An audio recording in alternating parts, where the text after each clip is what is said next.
আসসালামু আলাইকুম। সবাই কেমন আছেন? আশা করি সবাই ভালো আছেন। আজ আমি বানিয়ে দেখাবো সাবুদানার ফালুদা। তো চলুন সাবুদানার ফালুদার রেসিপিটা দেখে আসি।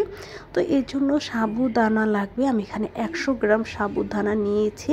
সাবুদানাগুলো খুব ভালো করে ধুয়ে আমি পানিতে একটু ভিজিয়ে রেখেছি 20 থেকে 30 মিনিটের জন্য। আর এখানে আমি 1 কেজি একটা দুধের প্যাকেট নিয়ে নিয়েছি। এখন দুধের প্যাকেটটাকে আমি আগে ঝাল দিয়ে নিব। ঝাল বলতে জাস্ট বলক উঠে আসা পর্যন্ত আমি এটাকে ঝাল করে নিব একটু নাড়াচাড়া দিয়ে। এই সাবুর দুধটা হচ্ছে ঘন করার প্রয়োজন নেই। সাবুটা দুধে দেওয়ার পরে এটা সিদ্ধ হবে আস্তে আস্তে, দুধটাও ঘন হয়ে আসবে।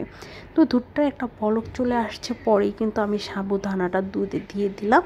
এখন একটু পরপর কিন্তু নাড়াচাড়া করে সাবুদানাটাকে সিদ্ধ করে নিতে হবে, যাতে নিচে সাবুদানাটা পুরো না লেগে যায়। আর সাবুদানাটা আমি পুরোপুরি সিদ্ধ করে নেব খুব সুন্দর করে, চুলার আঁচটা মিডিয়ামে রেখে। আর এটা কিন্তু নাড়াচাড়ার উপরেই রেখে দিতে হবে। তো আমি সাবুদানা দেওয়ার আগে এখানে 1 কাপ দুধ আমি উঠিয়ে রেখেছিলাম। 1 কাপ দুধের ভিতরে আমি এখন একটু গুঁড়া দুধ দিয়ে দিচ্ছি। উঁচু উঁচু করে আমি 2 চামচ দিলাম, আনুমানিক ধরেন 3 চামচের মতো। এখন গুঁড়া দুধটাকে খুব ভালো করে গুলিয়ে নিচ্ছি। আমি চাচ্ছি না এখানে আর এক্সট্রা কোনো পানি ইউজ করতে, তার জন্য আমি দুধের মধ্যেই ঘুলিয়ে নিলাম। আপনারা চাইলে পানি দিয়েও গুলিয়ে নিতে পারেন। এখন গুলানো দুধটাও আমি এই সাবুর দুধের ভিতরে দিয়ে দিলাম। আর দেখেন আমার অলরেডি কিন্তু ঘন হওয়া শুরু করে দিয়েছে। এখন আমি চিনি দিয়ে দিব। আর সাবুদানা সিদ্ধ না হলে কিন্তু চিনি দেওয়া যাবে না। চিনি দিলে কিন্তু সাবুদানা আর সিদ্ধ হতে চাবে না। তো এখানে আমি 1/4 কাপ 2 বার চিনি দিয়ে দিচ্ছি। 1/4 কাপ দিয়ে 2 বার। তো আপনাদের যদি মিষ্টির পরিমাণ আরও বেশি লাগে আপনারা কিন্তু দিয়ে নিতে পারেন। তো আমার কাছে মনে হচ্ছে যে মিষ্টির পরিমাণটা পারফেক্ট আছে। এখন জাস্ট চিনিটা গলে যাওয়া পর্যন্ত ওয়েট করতে হবে। সাবুদানা কিন্তু পুরোপুরি সিদ্ধ হয়ে গেছে। আর এটা কিন্তু ঠান্ডা হলে একেবারে জমে যাবে, তার জন্য কিন্তু এটা কিন্তু আপনাদের শুকানোর কোনো প্রয়োজন নাই। তো সাবুদানাটা আমি ঠান্ডা করে নিয়েছি। আর এখানে কিছু ফল আমি কেটে নিয়েছি। এই দেখেন সাবুদানাটা পুরোপুরি ঠান্ডা হয়ে গেছে।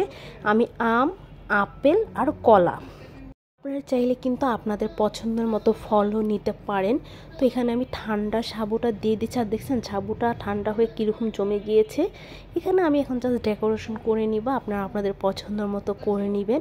আমি অতি ফার্স্টে 2টা গ্লাসের মধ্যে নিচে সবার আগে সাবু দিয়ে নিচ্ছি। আর সাবুটা কিন্তু ফল ছাড়াও শুধু খেতেও মজা, আর ফল দিয়ে খেলে জাস্ট একটা ফালুদা টাইপের হলো।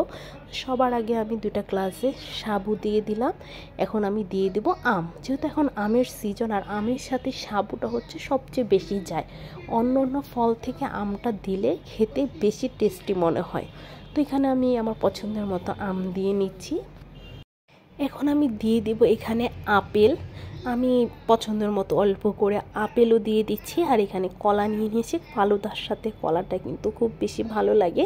তো এখানে আমি কলাও দিয়ে দিলাম। 3টা ফল দিয়ে আমি বানাচ্ছি। তারপর আমি এখন আবারও লেয়ারিংয়ে সাবু দিয়ে দিচ্ছি, তাহলে ডিজাইনটা দেখতেও না খুব সুন্দর লাগে। এখন আমি ঠিক সেম করে 2টা গ্লাসের মধ্যে এখন আমি সাবু দিয়ে নিচ্ছি। এখন উপর দিয়ে আবারও আমি আম দিয়ে দিচ্ছি সুন্দর দেখানোর জন্য। আর উপর দিয়ে খেতে গেলে এটাও খেতে ভালো লাগবে চামিচের সাথে। আপনার এই ফালুদার ফলটা শেষ হয়ে গেলে আবার যখন নিচের দিকে খাবেন তখন আবারও ফলটা উঠবে। তো সেম আমি কলা, আপেল আবারও দিয়ে দিলাম। আপনারা আপনাদের পছন্দের মতো চাইলে আরও যে কোনো ফলও এখানে অ্যাড করতে পারেন। তো আমি এখন আবারও কলা, আপেল দিয়ে দিচ্ছি। আর আমার ফালুদার গ্লাসটা পুরোপুরি রেডি। আপনাদের কাছে কেমন লাগলো বলুন তো সাবুদানার ফালুদা? এটা খেতে যেমন টেস্টি আর বাচ্চাদের জন্য ঠিক তেমনই উপকারী, কারণ সাবুতে কিন্তু অনেক পুষ্টিগুণ থাকে বাচ্চাদের জন্য। ডক্টররা বলে বাচ্চাদেরকে সাবু বেশি করে খাওয়াতে, আর সাথে যদি ফল খাওয়ান তাহলে তো আরও বেশি ভালো হয়। আল্লাহ হাফেজ।